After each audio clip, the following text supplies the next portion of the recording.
Maxime Jeunesse, donc intermittent au Théâtre de la Ville en tant qu'électro. Sonia Ancilotti, responsable du service habillage. Je travaille depuis 15 ans au Théâtre de la Ville.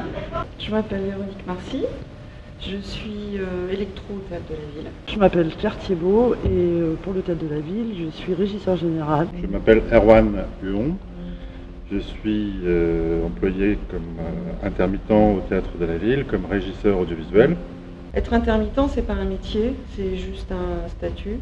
Et au sein de ces intermittents, on a différents techniciens qui ont été formés pour, qui ont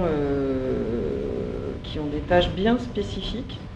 Mais oui, on a une véritable formation pour pouvoir assurer le montage d'un spectacle, faire en sorte que ce soit en sécurité et puis que ce soit beau, tout simplement.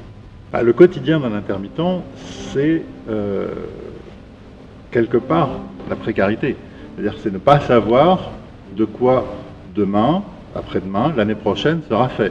On est sans arrêt en recherche d'emploi, on est sans arrêt en recherche de projets, on est sans arrêt en recherche de futur. L'intermittence, pour moi, le fait de toucher du chômage journalier dans les moments où je ne travaille pas, me permet de prendre le temps de construire artistiquement les choses, parce qu'une construction artistique, ça ne se fait pas en 2 heures. Et le statut que nous avons d'intermittent nous permet de gérer cette recherche, cette précarité, avec un petit peu de sérénité, un petit peu de créativité, un petit peu de confort.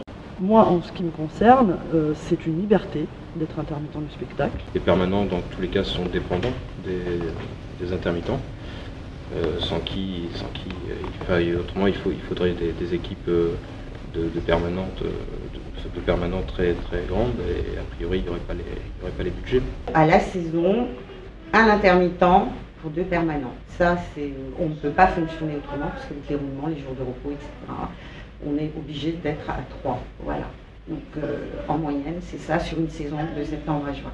C'est important que le personnel permanent soit conscient qu'on a besoin d'eux et qu'on est derrière eux.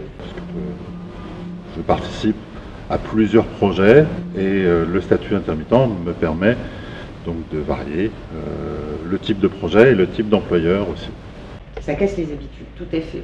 Et ça permet aussi de voir comment on travaille dans les autres lieux, d'autres informations. Elles amènent d'autres façons de travailler qui sont très intéressantes. Donc c'est un vrai partage. Voilà. Si la réforme passe en l'état, la principale chose qui change, c'est ce fameux délai de carence, à savoir que à l'épuisement de nos droits, après 245 jours de droits, nous avons 40 jours de carence. La carence de 2 mois, si elle passe, sera vraiment très inconfortable pour payer simplement son loyer et puis sa nourriture. Oui, bien sûr qu'on est des professionnels, on n'est pas simplement des gens comme ça qui nous disons tiens, travailler dans le milieu du spectacle, ça peut être fun. Non, ça n'a absolument rien à voir. Il faut avoir la foi quand même. Comme n'importe quel métier d'ailleurs.